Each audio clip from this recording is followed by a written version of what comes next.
Playboi Carti has one of the largest catalogs when it comes to unreleased music. Despite only having 3 albums, many fans often say that various versions of his albums would have changed the world. But why are people saying that? I'm Murdoch, and this is the Not So Many Albums of Playboi Carti. Before Die Lit came out, Carti was already known as the guy who didn't drop music. Carti started teasing the project all the way back in 2016. And what's a better way to roll it out than make a song with the ASAP Mob? Now, there was one song that really propelled Carti into the mainstream during 2016 and what drove fans to beg Carti to release a project, which was Broke Boy. Might just go icy my wrist, might just go caught me some squares. And due to his online buzz and attention, Carti started meeting a lot of people in the industry, most notably K Supreme. And K Supreme showed Carti a beat, produced by Pierre Bourne. Now, in 2017, Carti was prepping up to release his debut project, self-titled. The thing was, fans kept questioning Carti if he was going to drop it, and he couldn't because he had producer problems. Yo, Carti did your beat. I gave him the beat. I was just like, I got mad. I was like, what the fuck? The good thing was the album eventually would come out. And within self-titled, Carti would drop various songs. The biggest one probably being the song that you know. Young Carti, what? Young Carti, There were also other tracks like Location with Levin Kali, Choppa with A$AP Rocky, and Woke Up Like This with Uzi. Self-titled debuted at number 12 on the US Billboard 200 and number 7 on the US Top R&B Hip Hop Albums chart. Now this is really big since hip hop was the most consumed genre in the United States. Now what does every artist who starts charting do? They start working on an album. Carti teased that during December, having a caption saying album mode. And you know who was going to produce most of it? Pierre Bourne. Carti was always inspired by rockstar aesthetics and punk music. You'd often see Carti wearing punk band tees, and you'd probably see him sometimes listening to punk music. It was actually a pretty big theme within the rollout of 1629, with Carti posting Dave Van Yen and Captain Sensible of The Damned during the rollout. And Carti was gonna double down on this aesthetic so much on his debut project. But there was a bit of a problem. It's a problem that Carti was gonna face all throughout his career: leaked music. But from that point, it wasn't too bad. Sure, Die Lit had a few leaks before it dropped, but it wasn't to the point where the entire rollout would be damaged if it did, unlike today. Carti on the 11th of May would drop a classic, going down as one of the most iconic trap albums of all time. The album would be introduced by an electronic beat produced by Art Dealer.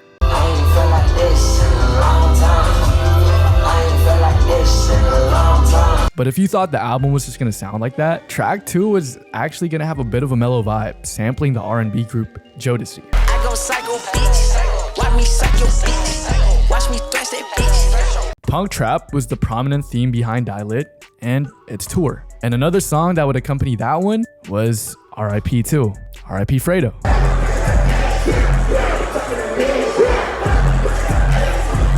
And another song from Die Lit that would shape weddings, gatherings, and a song that's perfect for when you're up is Shoota with Lil Uzi Vert, the last official collaboration between 1629 for the next 7 years.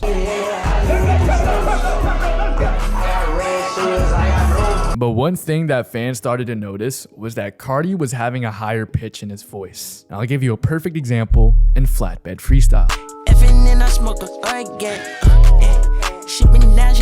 With these new experimental beats and experimental flows, Carti would go number 3 on the Billboard Hot 200. Die Lit wasn't the most well-received album when it came out, and today treat it as trap history. To follow up with the success of this project, Carti got right back in the studio, making Die Lit Deluxe. And one of these songs from those sessions would eventually be teased and previewed on the A$AP Mob social media. Directed by Hidgy World, Carti's stomach was hurting.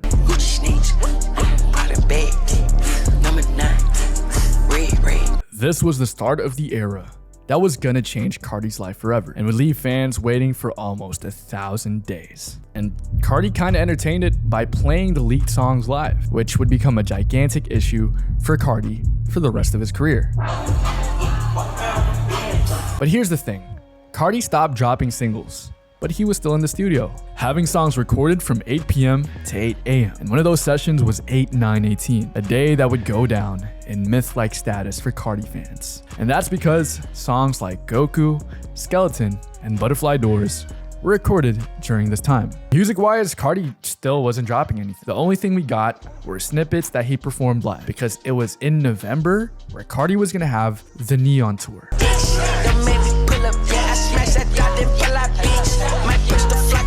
The best glimpse that you got was the energy of the shows, with a lot of blog writers and fans saying they were reminiscent of punk rock shows. You could even see it in the merch. Then the year would pass. Ian Connor made a tweet about Whole Lotta Red being the best album of 2019. And the momentum for the album was stronger than ever. But Carti would then change his style completely during Off-White's Fall/Winter 2019 show, Public Television, dyeing his hair blonde. And who was the creative director of Off-White? None other than Virgil Abloh, who would also be the creative director of Whole Lotta Red. Carti had a very strong team going into the year, despite the debuffs that the leaks brought to camp.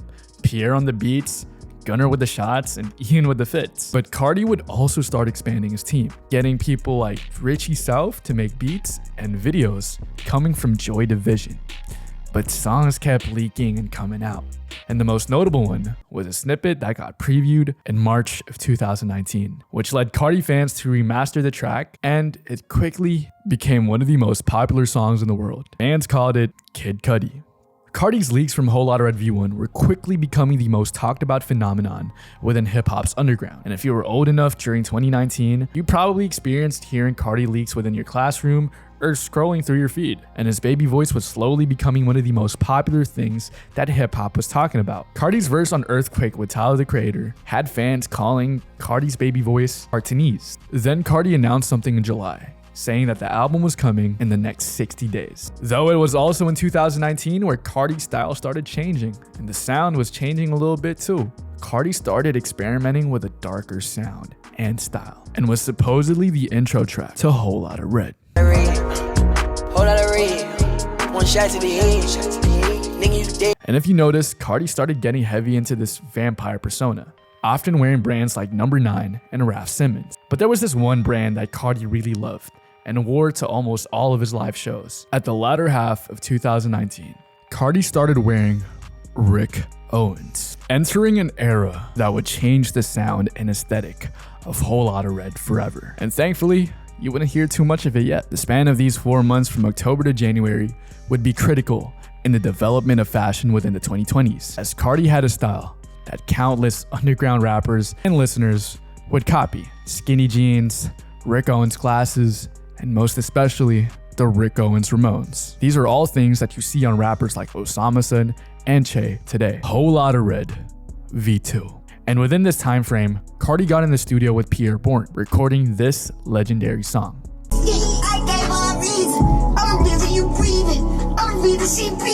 Carti had a new voice. It was an even higher pitch, and the beats, they were different. It was darker, more mysterious, and was a vibe reminiscent of vampires, which led to the iconic post wearing full Rick Owens. Vampire Weekend Red.com. As 2020 rolled around, the world started shutting down, and this was the perfect cover for Carti. There would be several previews surrounding V2, and the only way that fans survived was replaying that snippet, or remastering it and extending it. Thankfully, AI didn't exist yet, so there wouldn't be slop surrounding Carti's music. And finally, after almost 2 years of waiting, Carti dropped a picture of him around a blue background the 14th of April, with fans speculating if this was the album cover for Whole Lotta Red, and if Red was coming out. The 14th was a Tuesday, so there was no song. But on the 17th, to everyone's surprise, Carti dropped a single. I'm really like the shit we eat at the police. Pussy that nigga that he don't know me. Unfortunately, popular reception would have this song hated and criticized, with No Life Shack even calling it the definition of mumble. But Carti stayed in the studio, recording angelic music. And just a few days later, despite the hate, Carti and Drake dropped Pain 1993. Pain being an homage to Ian Connor's motto, Born from Pain 1993. And Carti used his classic V2 voice on it. Rex all in my jeans and they Rex in my jeans. Diamonds all in my teeth, I call up the lens. with the mainstream openly hating this verse because of how experimental his flow was and how high his vocal inflections were. And this was the straw that broke the camel's back. Whole Lotta Red V2 was scrapped, and the grails that we got from it never got to the public eye. We only have 2 officially released songs from this era, but some would make their way to the officially released version of Whole Lotta Red, though some fans dug stuff up, with one song being the grail to end all grails. You Can Get It or Trying to Get Down, filmed by Joy Division. Some music videos from this era would survive though, such as 2.6 and Carti featuring Lil Uzi. But after this era, Carti would go into another one, some sort of transitionary period between V2 and the officially released version of Whole Lotta Red, which fans call V3. In July of 2020, Carti would dye his hair red. Now, here's the dilemma. Within Whole Lotta Red V3, people would think that this was the officially released version, but there's also a notion that V3 was a completely separate entity with a different sound. Think of it like pre-Kanye and post-Pain 1993. It's a little complicated, I know. Now, V3 still had songs from Richie and Pierre, but there's not enough information about V3 to definitely pinpoint what it is. And if you do have information, please share it in the comments. Carti would post a bunch of cryptic photos, and one of them ended up being a post on the 23rd. Album turned in. Carti allegedly finished the album in a span of a few weeks, recording a whole new version of Whole Lotta Red, executively produced by Kanye West. Then the iconic snippet with Kanye West.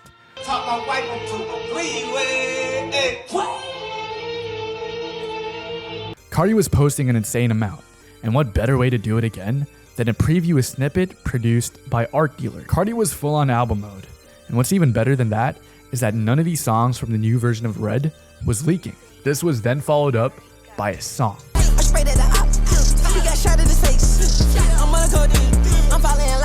And most of the information that we got during this era was from DJ Academics. It seemed to be a whole new sound. Carti was also pushing the boundaries with his Rick Owens fits, hanging around in Kanye's estate, and fully embracing the vampire persona. There was even a supposed number of features on Whole Lotta Red that didn't make the cut, though Kid Cudi was gonna be on the album, even being on Kid Cudi.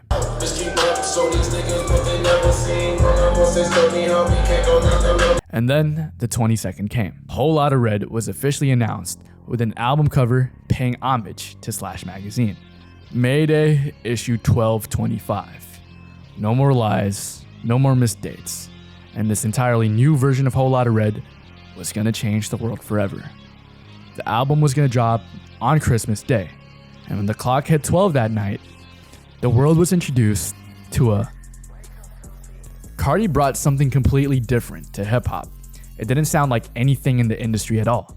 It sounded like music that you would go absolutely feral to, and that was what the first song of Whole Lotta Red was. It was track 3 that really changed everything. The song that shaped the careers of countless rappers. Carti's freestyle that, in my opinion, is the best song ever made. Stop Breathing.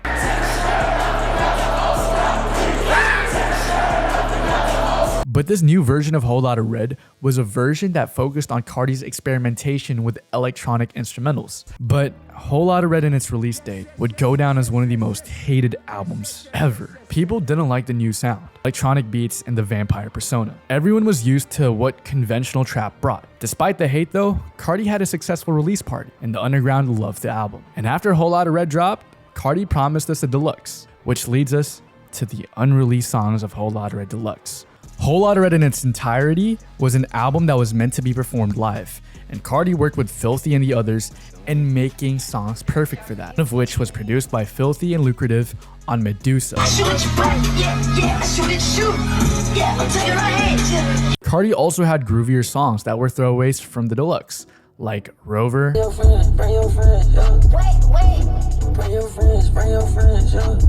and songs from Whole Lotta Red V1 and Whole Lotta Red V2 were also rumored to be on the deluxe. Carti then dropped the post, "Let's drop this new album, we not done," followed by "I wanna bleach more white to my hair, I wanna drop like right now." Unfortunately, Whole Lotta Red Deluxe never came out. Fans thought he was going into a whole new era when he bleached his hair, called Molly World. But instead, Carti would start working with Kanye West on his project Donda. And then Carti would post the caption, Narcissist, 9/13/21. The post featuring Carti layered in Balenciaga and Rick Owens with a sewing machine, hinting at a new clothing brand, but what fans really speculated on was Narcissist being an album, followed up with a tour and a merch line. Carti posted a few more times with even more fit pics, and there were even previews of the beats of Narcissist by KP. The producers rumored to work on Narcissist were KP Beats, Filthy, Gabe, and the Dutch duo. But here's the thing, there weren't any vocal snippets or actual songs coming from the Narcissist era. 9/13/21 rolled around, it was Carti's 26th birthday, but there was nothing other than a fake website with a helmet that charged $5,000. Unfortunately, all we got was Carti faking out. On the 15th of September, Carti posted saying that the website was hacked, leading fans who ordered the merch to lose money. But on the 16th, Carti posted a post saying, forget all sample clearances, drop Narcissist. And it did drop in the form of the Narcissist tour. Carti incorporating the rockstar aesthetic once again, alongside his artist Ken Carson and Destroy Lonely, with another opener being Rico Nasty. That tour was insane.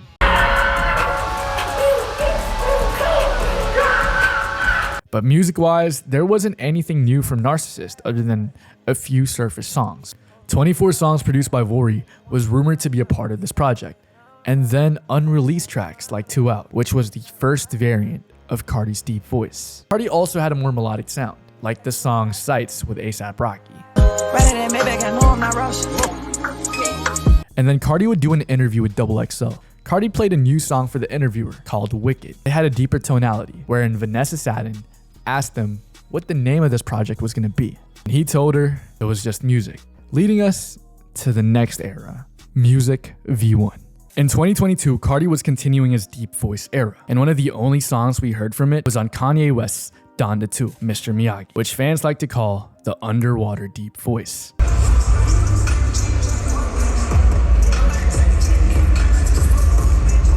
It's been about a year since Whole Lotta Red dropped, and the Narcissist era was discontinued, but Carti was going to an entirely new phase of life. That was the rollout of I Am Music. Here's the problem though, even though Carti was touring and was all over the world, there was no new music coming out. But Carti was in the studio, and there would be a video recorded of Carti there with Filthy, Young Good, Joy Division, and Matthew Williams, with Carti using a deep voice on the song All Red.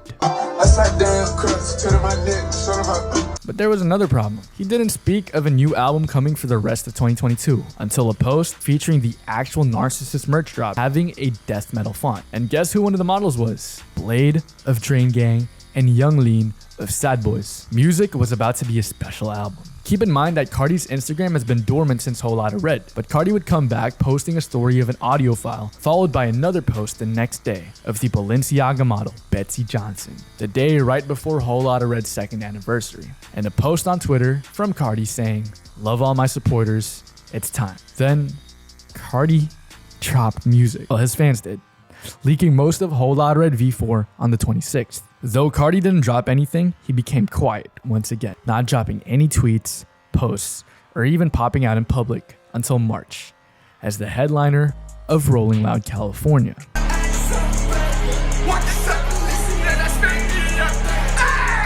Which went down as the most viewed Rolling Loud of all time. Carti was going to go full industrial for this album, and was even wearing a death metal shirt, Grave. And the day after Wireless, Carti posted a promotional video alongside his new stylist, Sex is Death, the Antagonist tour, which was going to span from Denver to Copenhagen. And if you notice, Carti's in Europe in that video, recording a good portion of music in a cave in Paris. And there was also another music video recorded with a completely left field sound, reminiscent of funk. Meet Yo Maker. I'm on fire, what? She wanna sue me. But the tour didn't continue. Playboi Carti postponed the tour, and as compensation, fans would drop the lead single to music, Killers.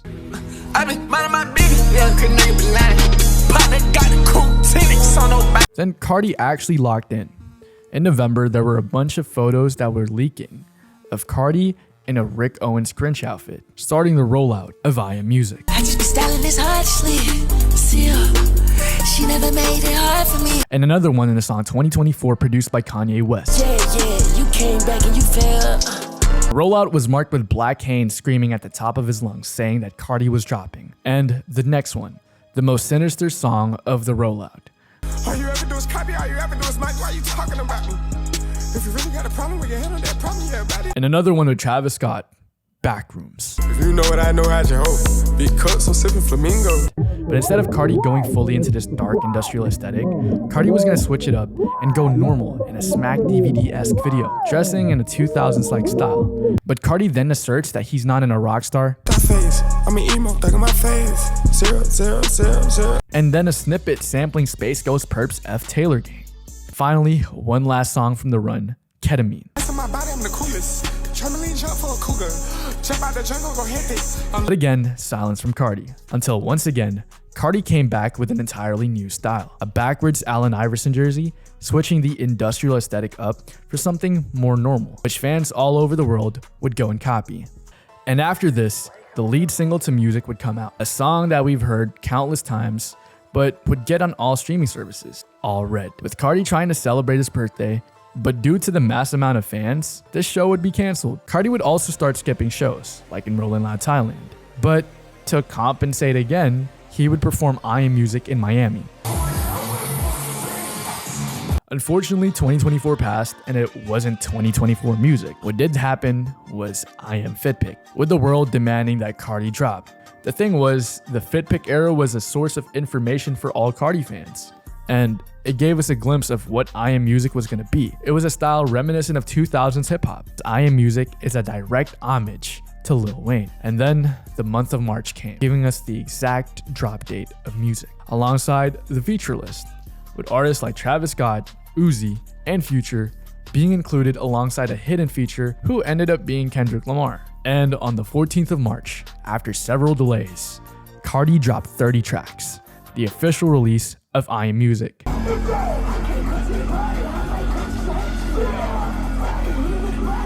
It wasn't just full of hard songs though. Carti had chiller tracks like in the song Fine Shit. We'd also get Carti and Skepta again on a sinister beat produced by Cardo Got Wings and Toxic.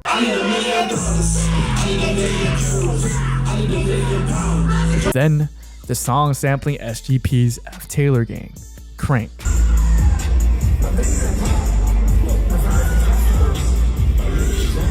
Carti wasn't done, having music videos for the album in Like Wheezy.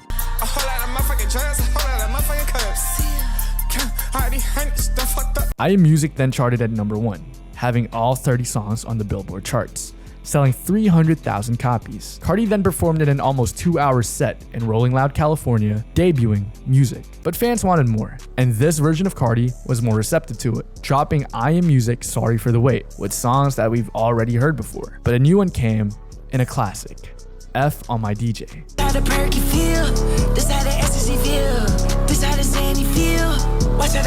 Afterwards, Carti teased a new album, which is rumored to have a sound that goes back into Carti's Atlanta roots. And Carti was entering the Baby Boy era.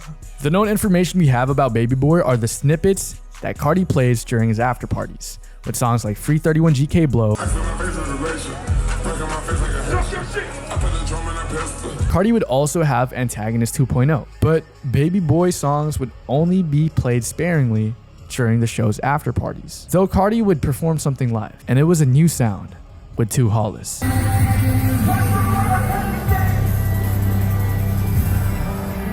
So far, Baby Boy looks like it's gonna have a mix of the old I Am Music sound and the 2 Hollis-like sound that he's been dabbling in with Filthy. So far, Carti's gonna perform in Fortnite, have a skin, and a live event. And I don't know if he's gonna have new music come out for it, but what I do know is that he doesn't really have a lot of albums.